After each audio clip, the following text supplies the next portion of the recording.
வணக்கம். தீபங்களின் வகைகள் என்னென்ன அப்படிங்கறத பத்தி தான் இந்த வீடியோல பார்க்க போறோம். நம்ம சேனலை சப்ஸ்கிரைப் பண்ணாதவங்களா இருந்தா பண்ணிக்கோங்க.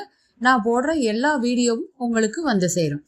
சரி, தீபங்களின் வகைகள்ல முதலாவது சித்திர தீபம், அதாவது நடு வீட்டில் வண்ண பொடிகளால் கோலமிட்டு அதன் மீது ஏற்றப்படுவது சித்திர தீபம். இரண்டாவது மாலா தீபம், அடுக்கடுக்கான தீப தட்டுகள்ல ஏற்றப்படுவது மாலா தீபம். ஆகாச தீபம், அதாவது வீட்டின் வெளிப்புறத்தில் உயர்ந்த பகுதியில் ஏற்றி வைக்கப்படுவது ஆகாச தீபம். ஜல தீபம், தீபத்தை ஏற்றி நதிநீரில் மிதக்க விடுவது ஜல தீபம். படகு தீபம், கங்கை நதியில் மாலை வேளையில் வாழை மட்டையின் மீது தீபம் ஏற்றி வைத்தும் படகு வடிவங்களில் தீபங்கள் ஏற்றி வைத்தும் மிதக்க விடுவது படகு தீபம். சர்வ தீபம், வீட்டின் அனைத்து பாகங்களிலும் வரிசையாக ஏற்றி வைக்கப்படுவது சர்வ தீபம்.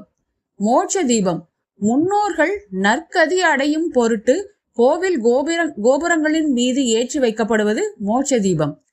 சர்வாலய தீபம், கார்த்திகை மாதம் பௌர்ணமி அன்று மாலை வேளையில் சிவன் கோவில்களில் ஏற்றப்படுவது சர்வாலய தீபம்.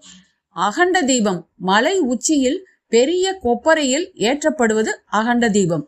மாவிளக்கு தீபம், அரிசி மாவில் வெல்லம் இட்டு இளநீர் விட்டு பிசைந்து உருண்டைகளாக்கி நடுவில் குழித்து நெய் ஊற்றி திரி போட்டு ஏற்றுவது மாவிளக்கு தீபம். நன்றி.